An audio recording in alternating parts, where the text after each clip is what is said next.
What's up, everybody? We're here at the Performance Academy in Apex, North Carolina. Alex Madera, senior middle infielder at the University of North Carolina, is going to walk us through his hitting routine.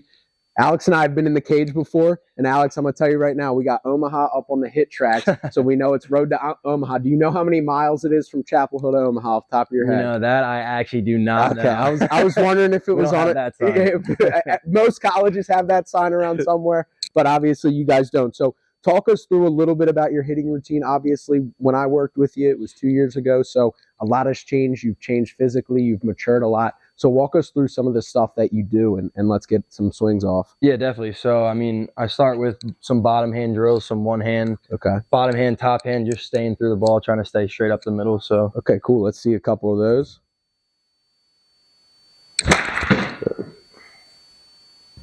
Just keeping the backside through. Yep. Good. And talk to me a little bit, like, why bottom hand for you specifically? I know all hitters are different in what some hitters don't think about their hands, some hitters do. Why the bottom hand for you? I think, obviously, I mean, it's both hands are definitely important. I think bottom hand, just obviously you don't want to be getting under the ball too much and just popping everything straight up. So it's just staying level and just trying to hit a line drive every time. Perfect. Awesome. Let's see one more with the bottom hand here. Awesome. So now you said top hand as well. So what's the difference between the top hand?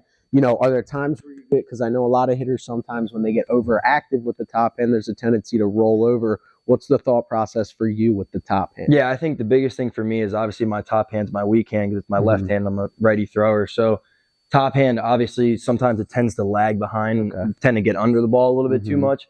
So top hand's just making sure you're staying through, keeping it on a line, pretty similar to the bottom hand. But top hand just means a little bit more. So sometimes we do like split grip. If you're tending to just pop everything up, they'll be like, all right, split your hands a little bit, get on top of this ball, hit a low line drive, and then find the middle ground. Great. Let's see a couple.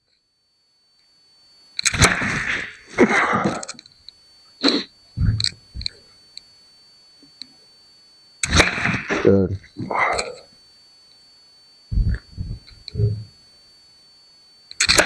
Good. So you talked a little bit about not popping too many things up. Obviously, like, you know, we want to hit doubles, we want to hit extra base hits, and you mentioned the low line drive. What does that mean to you of trying to like almost recalibrate, right? Because infield pop-ups aren't going to be successful. Yeah. But sometimes the idea of hitting one and getting on top of one is what leads to that double in the gap. What's kind of the thought process for you of like if you have a tendency to miss in either direction, quite frankly, is that kind of just what recalibrates you at times? Yeah. I try not to think too much about like where I'm hitting the ball. I honestly just try and think straight back up the middle, and then obviously depending on the pitch is where you're gonna, you know, inside obviously you got to catch it out a little bit more out in front. You know, back here away pitch you got to catch it a little bit back here. But I think if you're just thinking up the middle, you know, the line drive, obviously if you catch it good, it's gonna go. So just all about getting on top and just staying through the baseball. Well, and I think even the coolest thing is, especially off the tee, it's like if line drive up the middle is your off the tee swing, how many pitches do we get in game that are realistically this? Not many. Then we adjust, and if we're a little bit out in front, then we maybe pull that to right center. If we're a little bit deep, we go oppo gap, and we're still giving ourselves the opportunity to hit extra base hits to either gap. But by being our base swing of line drive up the middle, especially off the tee or in a flip setting, that's what we're looking for. And it kind of leads to that more success. Yeah, definitely. Awesome. So what other drills do you got for us? What are some of the other things you like to do? So I start with the open stance, and this is just like we were talking on the podcast, obviously getting the back knee and making sure it's just going straight towards the pitcher as opposed to going towards the plate, because that's one of my tendencies. And obviously our coaches over there, Coach Vicky, he has different drills for different guys. So this is one of the things that I do mainly, which it really helps me just stay through the middle and working towards the pitcher. Cool. Let's see a couple. Good. And you talked about that development, and we'll kind of talk as you swing here of what was kind of the issue that you had in the past with inside pitches, particularly that led to coach talking about that back knee, making sure it's heading in the right direction. Yeah, so I could just show you. So I used to be like really wide here, and my first movement would just be this. So I'd be dipping towards here, and then the only thing I can do from this is just pull off. So I'm always pulling off that baseball. So I shortened up a little bit. I'm a little bit taller now.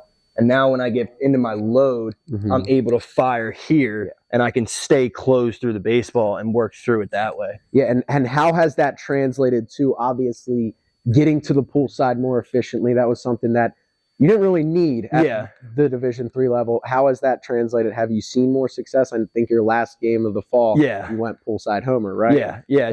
It's definitely helped a lot. I mean, you can obviously see it in the results, but even off the machine, when we just work off the machine, he'll be like, all right, hey, like, well, I want to work you inside here, so staying a little bit closer to it, and I want you to try and pull these baseballs, but I want you to try and get backspin in the gap, and you can just see so much more when you're just relaxed. It's so much better. Whereas here, I'm not as relaxed because I'm more in my toes, and that's one thing we talked about too, is getting more of my weight back in my butt and in my heels. So when I'm here, it allows me to just feel more relaxed and like my weight's truly into my feet. And we'll talk a little bit about, we'll work inside off the machine, but we'll keep working through this because I do have some thoughts that I want to run by you there. Definitely. Awesome. And how important when we're open like this is keeping your upper half in a good position to hit. Obviously, you mentioned that the knee kind of leads that, and that back leg leads you to getting your upper half in a good position. But also being open, if this front shoulder even leaks a little bit, you're going to have no chance to stay through the baseball, you're going to just pull right off, roll over, or hit a weak fly ball the other way. Awesome. And it's still working on your load. He still wants you to get into it. So obviously you're not just here and just throwing your hands to it. He wants you to still get into your hips, and that way you're still staying through. So you're still using your lower half through it. Good. We'll go a couple more here.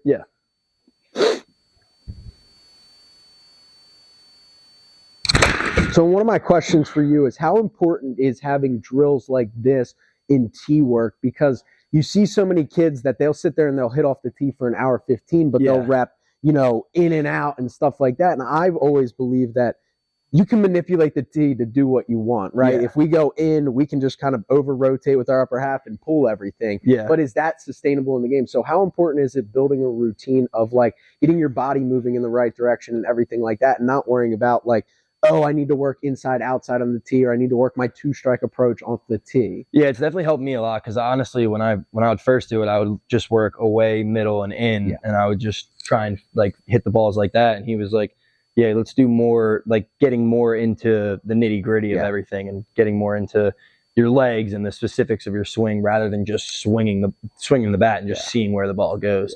So it's definitely helped me a lot. I think that's one of the things that hitters of all ages can learn, is it's not like, if you have a tee and a net at home, that's great, but, like, we're probably better off utilizing drills like this than just repping some drills off the tee and feeling like we've accomplished something. So we'll see one more here, and then we'll walk through any other drills that you might have off the tee. Definitely.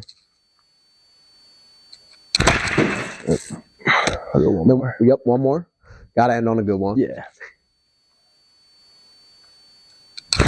Good. And so talk us through what was the difference between those two swings to you? Well, the first one, I felt like I kind of wrapped a little bit, so I got around it a little bit too much, and I rolled over a little bit. And second one, I got into my legs a little bit more, and I just stayed directly through the baseball right up the middle. Awesome. So what other drills do you usually do off the tee here? So off the tee, we'll do one, we call it peel to heel. So it's just basically kind of the same thing, where I'm still working on my direction towards the pitcher, but instead of, like, picking my heel up when I finish, I'm finishing like this. So that way I'm making sure that the knee's going directly towards the pitcher. It's all movement. And as I watch that, how important is doing this drill right? Because that thought process, if you're not using your front side as well, and you're not firing, if you're just sliding, right, and then we're shifting our hips forward, how important is, if somebody's watching this video and going, I like that drill, I need to work on that, but they're going home, they look like they're on ice skates, right? That's not what we want. And a lot of times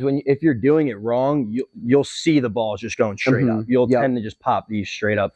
So we do this off the machine too sometimes, when, like, we first start, just to get the feel a little bit, making sure you're staying through. But if you're doing it wrong, you'll feel yourself just popping the ball straight up, and you want to just make sure you're still trying to hit line drives. Cool. Awesome. Well, I'm going to move this back here so we can see a couple in action here with that back foot. Oh, yeah. I like that. Yeah, this is one of my favorite drills that he showed me. When you can tell, like, it looks like, when you see it, like, when you think about it slow, you're like, okay, is this going to work? And then you see it full speed, and you can really see how your lower half fires and how efficient it is. And again, how important that front leg is if you're not strong on your brakes there, you're going to be falling over, right? Which is not what we're looking for. Good. Go a couple more here.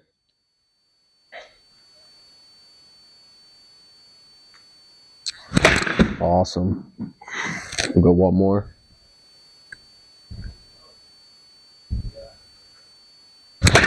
You got any other drills that you like to do off the tee as well, or any that you didn't have the tools for that you could at least explain for any listeners? Yeah, so we use a short bat drill where I'll put the short bat in my heels like this.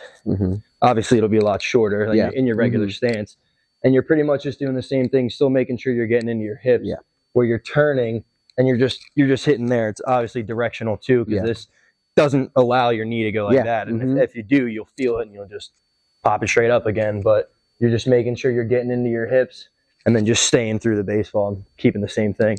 So, and how much has these drills changed the baseball player you are? I mean, anybody who wanted to pull up your career stats at Arcadia could see that you had a lot of success, but getting to where you want to be as a baseball player, how have these drills specifically translated over to the field, and have you seen that success kind of translate as well? Yeah, they've definitely helped me generate more power, which is obviously the biggest thing that I wanted to do coming in here, and the biggest thing that I think I needed. So hitting more doubles, hitting more home runs. So I think this was the biggest thing for me, because now I'm getting into my legs more, and I'm able to figure out which way I'm supposed to work with my legs, as opposed to when I was there and I was pulling off the baseball. I'm like, what am I doing wrong? Like, why can't I do this?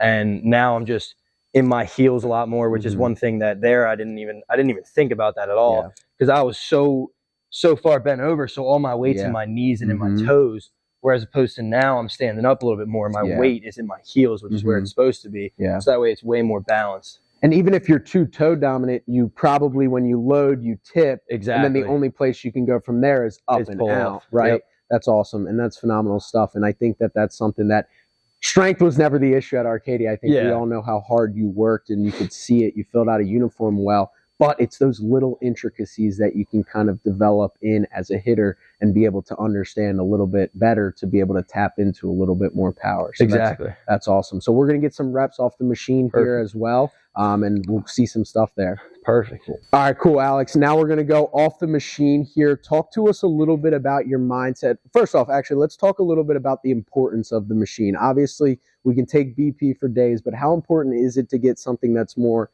game-like per se and prepare to face 95 on a weekend? Yeah, definitely. I mean, the machine's obviously a staple in what we do. It's one of the biggest things, and I think the biggest thing that he talks about with the machine is not swinging at everything. So obviously you got to be selective still. If it's a ball, they want you to take it. They don't want you just going in there and just hacking away, because obviously that doesn't really do anything for you. So you still got to go in there with a mindset. Obviously you're still trying to hit a ball on the line and just making sure you're working on what you should be working on, as opposed to just going in there and just trying to hit home runs every time, because that's obviously not realistic. Yeah, and it's not going to translate to the game. So what are some of the drills that you like to do? Obviously we have the drills that you did off the tee, but what are some of the drills you also like to translate off the machine as well? Yeah, so the one that I do with both is the peel the heel drill, where you just stay in here, obviously keeping that plane, trying to stay and work through the middle and just basically swing. Awesome. Well, we'll see a couple here. I am standing in the cage for our listeners. That's how much I trust Alex. So we're going to get a couple reps in here with me standing right here.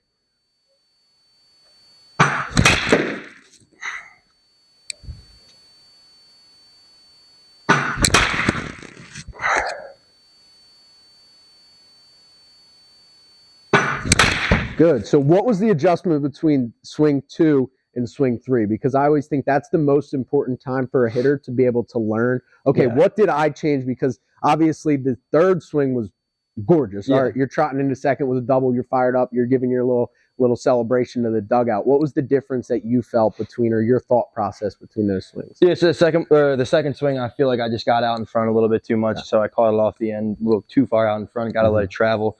And the third swing, just let it travel a little bit more, caught it more flush, caught the barrel, and just tried to stay up the middle more. Awesome. Well, let's see a couple more here.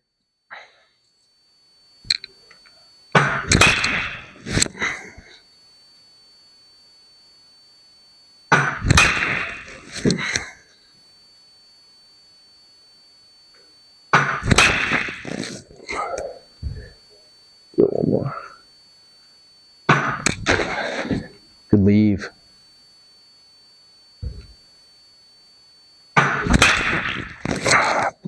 peeled my heel too much there. Good.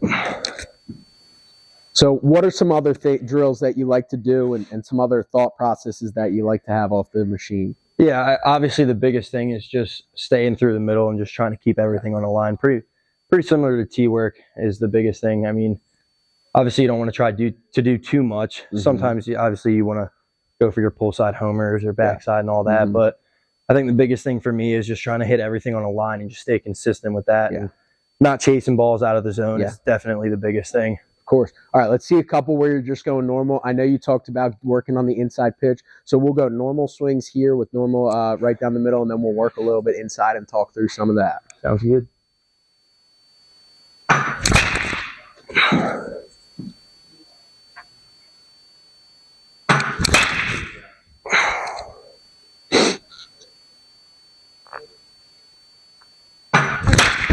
Awesome. 99.9. Come on, man. A little bit more. Good.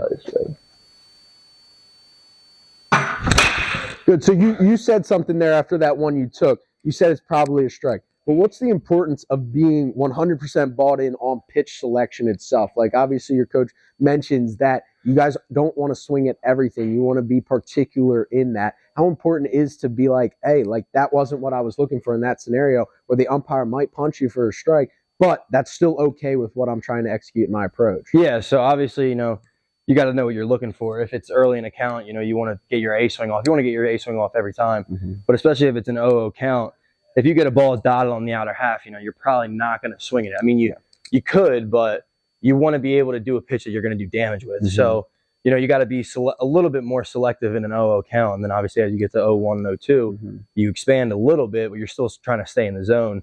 But you still want to do damage. So that's the biggest thing is obviously if you get caught off guard, if you're thinking like you're looking for something down the middle, say, and obviously you get something inner half, obviously you want to hit it. But if you're not going to get your A swing off, then you can just take it. Yeah, and that's why two-strike approach is a thing, right? Exactly, so we get in our two-strike approach because we should trust ourselves as hitters enough to hit the first two pitches, right? And then we have our adjusted approach. It's so you see kids that want to swing at every strike that they get, but it might not be what they're looking for in that situation. And sometimes you're better off taking it, especially if, it's something that you weren't looking for, and you'd rather not roll over to second base than take a strike and hit the two strikes, right? Exactly. That's why you trust yourself. So let's talk a little bit about the inner half and the inside pitch. So what does coach have you do, and what are some of the things that you do off the machine specifically to simulate the inside fastball? Yeah, so he'll have me inch a little bit closer to the plate, and obviously, inside pitch, you want to catch it a little bit more out in front. But you still don't want to be just pull jacking and just dipping your shoulder and just popping everything up. You still want to try and stay through the ball and stay in a gap, and on a line, which is the biggest thing. So, and then obviously if you're doing that, you're going to get one where you're going to catch it flush and it's just going to go. So what's the thought process? Because one of the things that's always clicked for a lot of the hitters that I've seen with the inside pitch is, the old school stuff, staying inside the baseball, thinking the other way, right? Sometimes I always used to say, the Cars quote, and I'm not going to misquote a Cars movie, but sometimes you got to turn left to go right is pretty much the concept. And for hitters, sometimes you have to think for you left center field to go right center field and actually hit it there, because then you don't end up with that front shoulder flying open and thinking pull side jack too much. Exactly. Yeah. That's exactly what I think. Because obviously if I start thinking inside pitch, that's when I start pulling the shoulder off and I get too much out in front. And then I'm like this, and then it's either a rollover or it's pop up to the infield. So I'm still thinking, staying through, thinking the other way. And then you see it and you just all react in and stay through the baseball. And one other thing you mentioned there was earlier, backspin in the gap. Is that something that I've always felt like that's your ultimate feedback, right? If you hook a ball foul around the right field pole, at the end of the day, that's a strike, right? We have to be able to keep it in the confines of what the foul pole is. And sometimes that true backspin carry into the gap is how we know that we're catching the ball flush. Is that something that you use as feedback? Yeah, definitely. That's the biggest thing, obviously. Cool. Awesome. Well, let's see a couple of those inside pitches.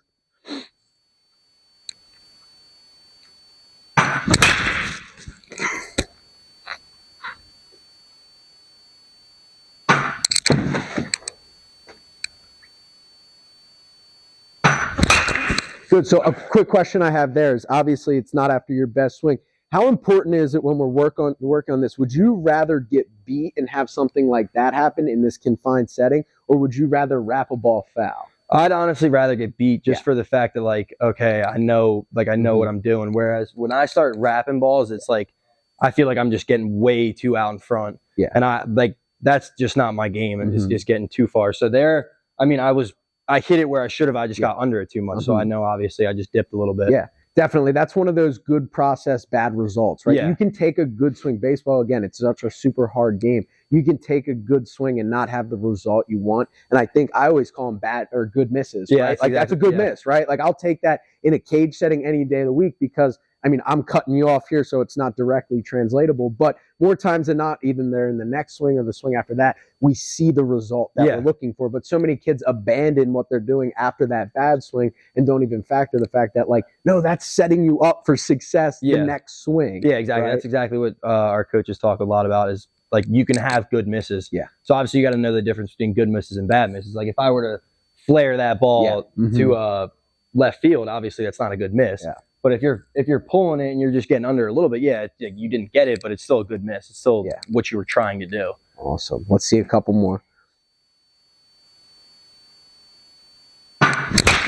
Good.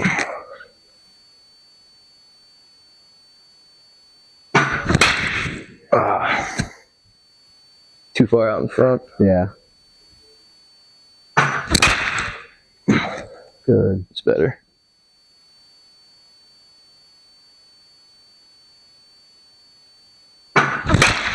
Good. Awesome. Let's see a couple more here. Good. 100. There it is. There it is. Awesome.